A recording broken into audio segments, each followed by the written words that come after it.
இது போதகர் ஜான் கொடில் அவர்கள் ஆண்டவரின் திட்டம் என்ற தலைப்பில் கற்பித்த போதனையாகும். அவர் த கொச்சின் லாம்ப்ஸ்டாண்ட் என்ற ஆலயத்தில் போதகராய் இருக்கிறார். நான் ரெபி, இதை உங்களுக்கு தமிழில் வழங்குகிறேன்.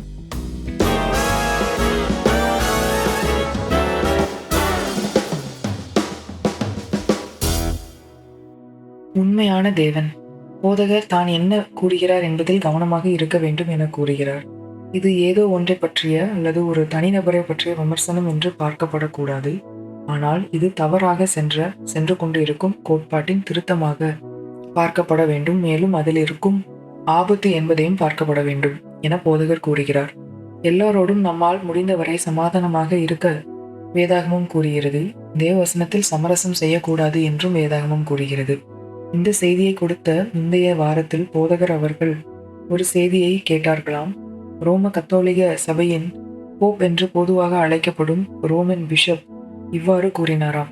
அதாவது எல்லா மதங்களும் ஒரே தேவனிடம் கொண்டு செல்கிறது என்று. இதை யூனிவர்சலிசம் என்று நீங்கள் இதை கூறலாம். ஆனால் போதகர் இதை தேவதூஷணம் என்று கூறுவதாக கூறுகிறார். வசனத்தின்படி இது உண்மை இல்லை. இதை பற்றி யார் என்ன கூறுகிறார்கள் என்பது போதகருக்கு முக்கியமல்ல என்று அவர் கூறுகிறார். உங்களுடைய பெயர் ஜீவ புஸ்தகத்தில் எழுதப்பட வேண்டுமானால் அது இயேசு கிறிஸ்து என்னும் ஒரு நபருக்கு உரியது, பல தெய்வங்களுக்கு அல்ல. மேலும் யோவான் 14:6 அதற்கு இயேசு, நானே வழியும் சத்தியமும் ஜீவனுமாயிருக்கிறேன், என்னாலே அல்லாமல் ஒருவனும் பிதாவினிடத்தில் வரான் என்று கூறுகிறார். கிறிஸ்துவத்தின் தனித்துவம் தான் நமக்கு விசுவாசம் தருகிறது. அன்பின் தேவன் தன்னுடைய ஒரே பேரான குமாரனை இயேசு கிறிஸ்துவை நமக்கு கொடுத்தார். அதன் அர்த்தம் என்ன? இதன் ஆபத்தை நாம் வசனத்திலிருந்து புரிந்து கொள்ள வேண்டும். இதை எங்கிருந்து தொடங்குவது என்று போதகருக்கு தெரியவில்லையாம். இதைதான் 15 வருட காலமாக போதகர் கற்பித்துக் கொடுப்பதாக கூறுகிறார்.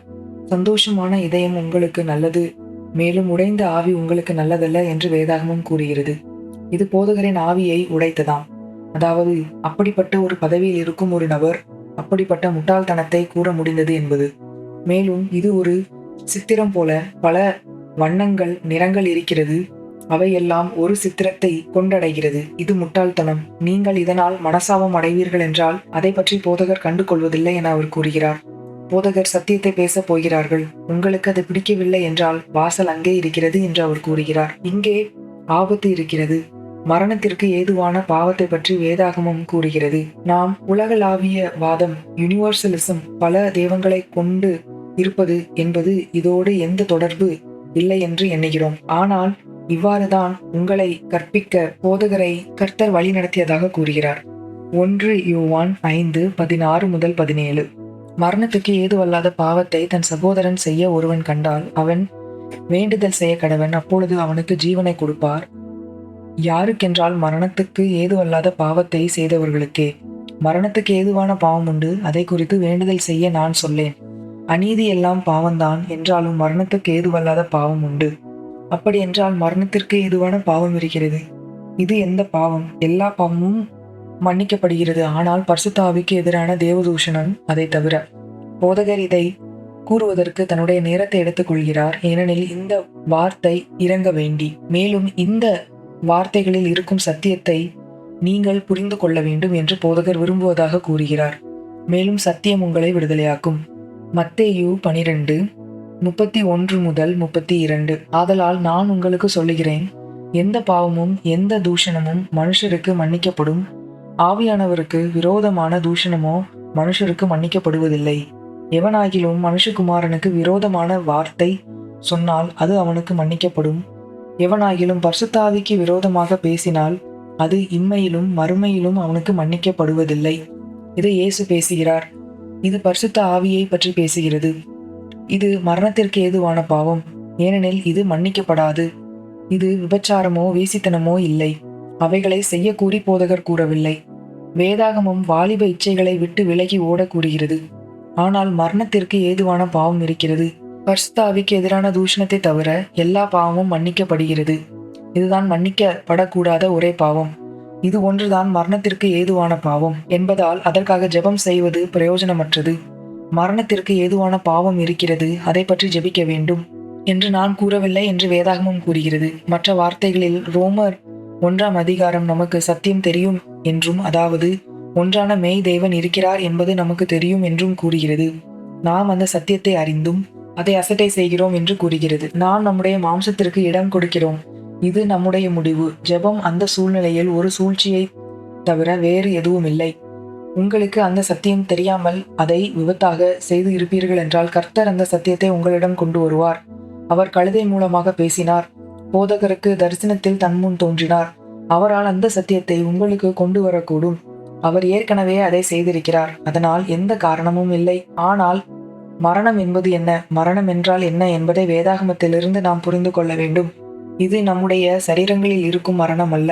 எபிரேயர் 9:27 அன்றியும் ஒரே தரம் மரிப்பதும் பின்பு நியாய தீர்ப்படைவதும் மனுஷருக்கு நியமிக்கப்பட்டிருக்கிறபடியே நாம் எல்லோரும் இது வழியாக கடந்து செல்ல வேண்டும். ராப்சர், எடுத்துக்கொள்ளப்படுதல், அதற்கு முன்பாக நடக்கும் என்றால் அதை தவிர அதிலும் இந்த சரீரத்தை உதிர்த்தல் இருக்கிறது.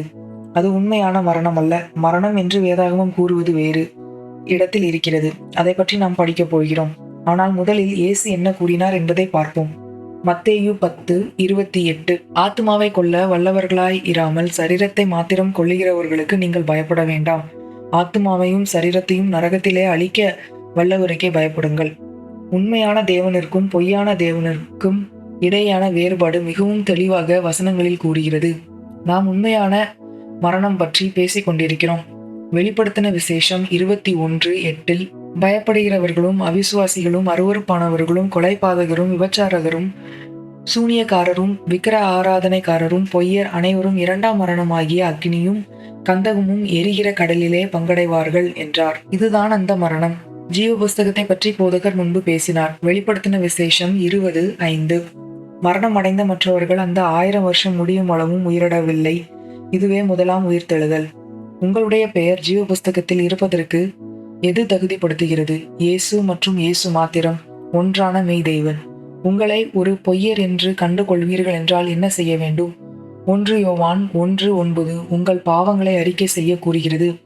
உங்களை ஒழுக்கமற்றவர் என்று கண்டு கொள்வீர்கள் என்றால் அதை தேவனிடம் அறிக்கை செய்ய வேண்டும். அதை பற்றி தேவனுக்கு தெரியாது என்பதல்ல. ஆனால் நம்மில் பலர் கண்களை ஆவிக்குரியதில் வைக்காமல் இயற்கையானதில் வைத்து நடக்கிறோம். போதகர் உங்களுக்கு ஊழியம் செய்யும் போது அவர் ஆவிக்குரியதில் உங்களுக்கு ஊழியம் செய்கிறார். ஏனெனில் இயற்கையில் இதை பற்றி சொல்லவோ செய்யவோ எதுவும் இல்லை என்று போதகர் கூறுகிறார். இந்த கட்டத்தை நாம் கடந்துவிட்டோம் என்று நாம் எண்ணுகிறோம். ஆனால் நீங்கள் கடக்கவில்லை என்று கர்த்தர் போதகரிடம் கூறுவதாக கூறுகிறார். ஆவிக்குரியது மற்றும் இயற்கையானது. இயற்கையில் அந்த கட்டத்தை தாண்டி செல்ல வேண்டும் என்று ஒருவேளை நீங்கள் எண்ணலாம். ஏனெனில் யாருக்கு தான் ஆக்கினை தீர்க்கப்பட வேண்டும் என்ற விருப்பம் இருக்கிறது அல்லவா? ஆனால் நம்மிடம் உண்மையான மனம் திரும்புதல் பற்றி வேதாகமம் கூறுகிறது. அதுதான் நம்முடைய வாழ்க்கையில் பரிசுத்த ஆவியின் அசைவு. உங்களின் கடந்த காலத்தில் நீங்கள் என்ன செய்தீர்கள் என்பது முக்கியமல்ல. தேவனுக்கு முன்பாக சுத்தமாக வாருங்கள். அவர் உங்களை சுத்திகரிப்பார். மேலும் பனியைப் போல வெண்மையாக மாற்றுவார். ஜீவ புஸ்தகத்தில் உங்களின் பெயர் எழுதப்படுதல் என்பதன் அர்த்தம் அதுதான். அதனால் பல வழிகளில் கிறிஸ்தவமும் ஒன்று என்று கூறுவது தேவதூஷணம். இது மன்னிக்கப்படக்கூடாத பாவம். எப்படி? ஏனெனில் இது நிச்சயமாக இயேசு நமக்கு கற்பித்தது இல்லை. இது ஏன் மன்னிக்கப்படக்கூடாதது என்பதை நீங்கள் புரிந்து கொள்ள வேண்டும் என்று போதகர் விரும்புவதாக போதகர் கூறுகிறார். மரணமும் நரகமும் அக்னி கடலில் இருக்கும். நரகத்தில் இருக்கும் மக்கள் நரகத்தில் இருப்பதன் காரணம் நாம் இரட்சிக்கப்பட வேண்டி தேவன் அனுப்பிய தீர்வை அவர்கள் நிராகரித்ததால். இரட்சண்யம் என்னும் தலை சீரா, அதுதான் இயேசு கிறிஸ்து.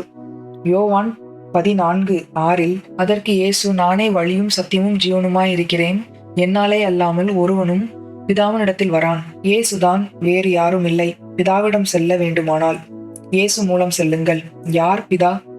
யோவான் 17:3 ஒன்றான மெய்தேவனாகிய உம்மையும் நீர் அனுப்பினவராகிய இயேசு கிறிஸ்துவையும் அறிவதே நித்திய ஜீவன்.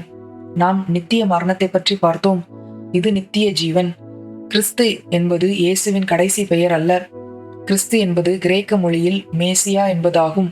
இயேசு மசிகா என்பது மலையாளத்தில். இதை இயேசு கூறுகிறார். ஒன்றான மெய்தேவனாகிய உம்மையும் நீர் அனுப்பினவராகிய இயேசு கிறிஸ்துவையும் அறிவதே நித்திய ஜீவன். இயேசு தன்னை பற்றி பேசுகிறார். போப் கூறியது தேவதூஷணம். இப்படிப்பட்டதான கோட்பாடில் உள்ள தவறை காண்பிக்க ராஜதந்திரமான வழி எதுவும் இல்லை. வேட்டிக்கனில் உள்ள யாராவது இதை நியாயம் செய்வார்கள். அவர்கள் அதை கூறவில்லை, அல்லது இந்த அர்த்தத்தில் அவர் கூறினார் என்று அவர்கள் கூறுவார்கள். அல்லது சிலர் அவர் முதுமை அடைந்தவர் என்று கூறுவார்கள். அவர் முதுமை அடைந்தவர் என்றால் அந்த பதவியில் இருக்க அவருக்கு எந்த உரிமையும் இல்லை. போதகர் கூறுவது என்னவென்றால், இந்த பாவம் மன்னிக்கப்படக்கூடாதது என்பதுதான். 1 யோவான் 5:1. இயேசுவானவரே கிறிஸ்து என்று விசுவாசிக்கிற எவனும் தேவனால் பிறந்திருக்கிறான். பிறப்பித்தவரிடத்தில் அன்பு கூறுகிற எவனும் அவரால் பிறப்பிக்கப்பட்டவனிடத்திலும் அன்பு கூறுகிறான். நீங்கள் வேறு மதத்தில் இருந்து இயேசுதான் கிறிஸ்து என்பதை விசுவாசிக்கிறேன் என்று கூறலாம், அதாவது கிறிஸ்து என்பதன் அர்த்தம் தெரியாமல். மேலும் இயேசு தேவனால் பிறக்கப்பட்டவர் என்பதை கூறலாம், அதன் முழு உட்குறிப்பை புரிந்து கொள்ளாமல். அவர் தேவனால் பிறந்தார், பிகாட்டன் ஆஃப் காட் என்று வேதாகமம் கூறுகிறது. பிகாட்டன் என்பது கால்நடை வளர்ப்பு வார்த்தை. அப்படி என்றால் பரிசுத்த ஆவியானவர் மரியாள் மீது வந்தார், மேலும் மரியாள் கருவுற்றாள். அவரை சிநேகிக்கிறவர்கள் உம்மால் பிறந்தவரையும், அதாவது இயேசு கிறிஸ்துவையும் சிநேகிக்கிறார்கள். அது உண்மையான பிதா. அப்போஸ்தலராகிய யோவான் இயேசு கிறிஸ்து தேவகுமாரன் அல்ல என்று விசுவாசிப்பவர்கள் பொய்யர்கள் என்று கூறினார். போதகர் கூறியது போல இது கடினமான வார்த்தைகள். இது போதகரின் வார்த்தைகள் அல்ல, இது வேதாகமத்தில் உள்ள அப்போஸ்தலரின் வார்த்தை. அதை பற்றி இன்றும் அடுத்த வாரமும் கற்றுத்தரப் போவதாக போதகர் கூறுகிறார். 1 யோவான் 5:10-11. தேவனுடைய குமாரனிடத்தில் விசுவாசமாய் இருக்கிறவன் அந்த சாட்சியை தனக்குள்ளே கொண்டு இருக்கிறான். தேவனை விசுவாசியாதவனோ தேவன் தம்முடைய குமாரனை குறித்து கொடுத்த சாட்சியை விசுவாசியாததினால் அவரை பொய்யராக்குகிறான். தேவன் நமக்கு நித்திய ஜீவனை தந்திருக்கிறார். அந்த ஜீவன் அவருடைய குமாரனில் இருக்கிறதென்பதே அந்த சாட்சியாம். இந்த வசனத்தை நீங்கள் இன்னும் நன்றாக புரிந்து கொள்ள வேண்டும் என்றால் அதை தியானம் செய்யுங்கள் என்று போதகர் கூறுகிறார். அதனால் கிறிஸ்துவம் என்பது ஒரு தலைசிறந்த ஓவியரின் கையில் இருக்கும் வண்ணங்கள் நிறைந்த தட்டில் உள்ள ஒரு வண்ணம் என்று கூறுவதை நம்முடைய கர்த்தராகிய இயேசு கிறிஸ்து நமக்கு கற்றுக் கொடுத்தது அல்ல. மேலும் நம்முடைய கர்த்தராகிய இயேசு கிறிஸ்து கற்றுக் கொடுத்தது பரிசுத்த ஆவியால் தொடரப்படுகிறது. ஏனெனில் இயேசு பரலோகில் இருக்கிறார். மேலும் நீங்கள் தான் பரிசுத்த ஆவியின் ஆலயம் அல்லவா? மேலும் பரிசுத்த ஆவிக்கு எதிரான தேவதூஷணம் மன்னிக்கப்படாது. மேலும் எல்லா ஆவியும் பரிசுத்த ஆவிதான் என்று கூறும்போது நீங்கள் அவருக்கு எதிராக தேவதூஷணம் பேசுகின்றீர்கள் இல்லையா? இதனோடு போதகர் எங்கு செல்கிறார் என்பது புரிகிறதா? யோவான் 16:13-15. சத்திய ஆவியாகிய அவர் வரும்போது சகல சத்தியத்திற்குள்ளும் உங்களை நடத்துவார். அவர் தம்முடைய சுயமாய் பேசாமல் தாம் கேள்விப்பட்டவைகள் யாவையும் சொல்லி வரப்போகிற காரியங்களை உங்களுக்கு அறிவிப்பார். அவர் என்னுடையதில் எடுத்து உங்களுக்கு அறிவிப்பதினால் என்னை மகிமைப்படுத்துவார். பிதாவினுடையவைகள் யாவும் என்னுடையவைகள், அதனாலே அவர் என்னுடையதில் எடுத்து உங்களுக்கு அறிவிப்பார் என்றேன். பிதா செய்கிறதை பார்த்துதான் இயேசு செய்தார். இங்கு பரிசுத்த ஆவியானவர் இருக்கிறார். அவரின் ஆலயம் நாம் அல்லவா? மேலும் அவர் என்ன கேட்கிறாரோ அதை நம்மிடம் கூறுகிறார். அது முக்கியம். இது பரிசுத்த ஆவியின் செயல்பாடாகும். 10 வருடங்களுக்கு முன்பாக போதகர் பரிசுத்த ஆவியின் வேலைகள் பற்றி போதகர் கற்றுக் கொடுத்தார் என அவர் கூறுகிறார். 1 யோவான் 2:26-27. உங்களை வஞ்சிக்கிறவர்களை குறித்து இவைகளை உங்களுக்கு எழுதியிருக்கிறேன். நீங்கள் அவராலே பெற்ற அபிஷேகம் உங்களில் நிலைத்திருக்கிறது. ஒருவரும் உங்களுக்கு போதிக்க வேண்டுவதில்லை. அந்த அபிஷேகம் சகலத்தையும் குறித்து உங்களுக்கு போதிக்கிறது. அது சத்தியமாய் இருக்கிறது, பொய்யல்ல. அது உங்களுக்கு போதித்தபடியே அவரில் நிலைத்திருப்பீர்களாக. அந்தி கிறிஸ்து யார் என்பதை அபிஷேகம் நமக்கு கூறும் என்பதை பற்றி யோவான் பேசுகிறார். மேலும் பல வழிகளில் இயேசுவும் ஒன்று என்று கூறுவார்கள் என்றால், மேலும் இவ்வாறு ஒரு பெண் பவுலிடம் முயற்சி செய்ய பவுல் அந்த பெண்ணிடமிருந்து பிசாசை விரட்டினாராம். இதற்கு மேலாக போதகர் எதுவும் கூறவில்லை என்று கூறுகிறார். எபேசியர் 5:1. ஆதலால் நீங்கள் பிரியமான பிள்ளைகளைப் போல தேவனை பின்பற்றுகிறவர்களாகி, அதைதான் போதகர் செய்வதாக கூறுகிறார். நீங்கள் முடிவு செய்ய வேண்டும். அதாவது நீங்கள் பல தெய்வங்கள் இருக்கிறார்கள் என்று விசுவாசிக்க போகின்றீர்களா, அல்லது ஒன்றான மெய் தேவனை விசுவாசிக்க போகின்றீர்களா என்பதை நீங்கள் முடிவு செய்யுங்கள். தேவன் உங்களை பரலோகத்திற்குள் கட்டாயப்படுத்துவதில்லை. அது பூமியில் உயிரோடு இருக்கும் போது நீங்கள் எடுக்கும் தீர்மானத்தில் இருக்கிறது. வேதாகமம் நம்மை முடிந்தவரை எல்லாரோடும் சமாதானத்தோடு இருக்க கூறுகிறது. ஆனால் எல்லைகளை வரைய வேண்டிய நேரம் இருக்கிறது. 2 கொரிந்தியர் 6:17-18. ஆனபடியால் நீங்கள் அவர்கள் நடுவிலிருந்து புறப்பட்டு பிரிந்து போய் அசுத்தமானதை தொடாதிருங்கள் என்று கர்த்தர் சொல்லுகிறார். அப்பொழுது நான் உங்களை ஏற்றுக்கொண்டு உங்களுக்கு பிதாவாய் இருப்பேன். நீங்கள் எனக்கும் குமாரரும் குமாரத்திகளுமாய் இருப்பீர்கள் என்று சர்வ வல்லமை உள்ள கர்த்தர் சொல்லுகிறார். இது முக்கியம், ஏனென்றால் உங்களின் ஜெபங்கள் பதிலளிக்கப்படவில்லை. நீங்கள் ஏன் என்று யோசிக்கின்றீர்கள். ஆனபடியால் நீங்கள் அவர்கள் நடுவிலிருந்து புறப்பட்டு பிரிந்து போய் அசுத்தமானதை தொடாதிருங்கள் என்று கர்த்தர் சொல்லுகிறார். இது முக்கியமானது. இது உங்களின் நித்தியத்தை பற்றியது.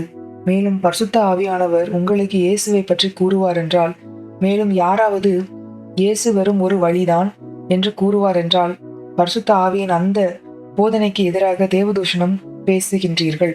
அது இயேசுவின் போதனையின் தொடர்ச்சியாகும். போதகர் முன்பு கூறியது போலவும் வசனங்கள் மூலம் பரிசுத்த ஆவிக்கு எதிரான தேவதூஷணத்தை தவிர எல்லா பாவங்களும் மன்னிக்கப்படும் என்பதை போதகர் நிரூபித்திருக்கிறார். அதனால் மெய் தேவனிடம் பல தேவங்கள் கொண்டு செல்லும் என்பது நீங்கள் தேவனின் ஆவிக்கு எதிராக தேவதூஷணம் கூறுகின்றீர்கள். அவரின் ஆலயம்தான் நீங்கள். அந்த பொய்யை அல்லது தவறை அல்லது அந்த வஞ்சனையை பிடித்து கொண்டு இருப்பதினால் உங்களின் வாழ்க்கையை இழந்து போகின்றீர்கள் என்றால் அப்படி இருக்கட்டும். நீங்கள் அவ்வளவு தைரியமானவரா? இல்லை என்றால் உலகத்தோடு செல்ல போகின்றீர்களா? எவ்வளவு தூரம் செல்வீர்கள்? நீங்கள் இறந்த பின்பு நீங்கள் இயேசுவை சந்திப்பீர்கள். என்னை நினைத்து வெட்கப்பட்டாயா என்று இயேசு கேட்பார். இப்படிப்பட்டதான காரியங்களை பற்றி தான் நாம் யோசிக்க வேண்டும். நீங்கள் அந்த படகில் இருக்கின்றீர்கள் என்று போதகர் கூறவில்லை. மேலும் அவர்கள் உங்களை ஆக்கினை தீர்க்கவில்லை. இது மிகவும் முக்கியமானது, தீவிரமானது என்பதை உங்களுக்கு புரிய வைக்க போதகர் முயற்சி செய்வதாக கூறுகிறார். கடைசி காலங்கள் பற்றி பேசும்போது இதை பற்றி வேதாகமும் கூறுகிறது. இது ஒன்றுமில்லை, இது வெறும் ஆரம்பம்தான். தயாராக இருக்கவும் விசுவாசம் உள்ளவர்களாக எண்ணப்பட வேண்டியும் கூறி போதகர் கடந்த 15 வருடங்களாக கூறுவதாக கூறுகிறார். இது எந்த ஜோக்கும் இல்லை என்று அவர் கூறுகிறார். மேலும் கர்த்தரின் சந்தோஷமே நம்முடைய பலன். மேலும் தானியேல் 11:32 தங்களுடைய உடன்படிக்கையை அறிந்தவர்கள் பெரிய காரியங்கள் செய்வார்கள் என்று கூறுகிறது. அறியாமை பேரானந்தம் அல்ல. இப்பொழுது நீங்கள் எடுக்கும் தீர்மானத்திற்கு தேவன் உங்களிடம் கணக்கு கேட்பார். நீங்கள் நரகம் போன்றதான காரியங்களுக்கு உள்ளாக சென்றதால் தேவன் வேறு பக்கம் பார்ப்பதில்லை. மரணமும் நரகமும் அக்கினி கடலில் உங்களோடு எரியப்படுவதை பார்க்கும்போது என்ன செய்வீர்கள்? அப்பொழுது காலம் தாமதமாகிவிடும். போதகர் இதை கூறுவதன் காரணம் என்னவென்றால், இந்த பதிவை கேட்கிறவர்கள் உண்டு, அவர்களை சத்தியம் விடுதலையாக்கும் என்று போதகர் கூறுகிறார். உங்களுக்கு ஏதேனும் கேள்விகள் இருக்குமானால் அதை எங்களுக்கு மின்னஞ்சல் மூலம் தெரியப்படுத்தலாம். மின்னஞ்சல் செலுத்தும் முகவரி help@lampstand.church, அதாவது HELP@lampstand.church அல்லது 9995864693 என்ற தொலைபேசி எண்ணில் எங்களை அழைக்கலாம் அல்ல மெசேஜ் மூலம் தெரியப்படுத்தலாம். நான் போதகர் ஜான் கோடியல். இதை கவனித்ததற்கு நன்றி. இந்த நாள் உங்களுக்கு ஆசீர்வாதமாக அமையட்டும்.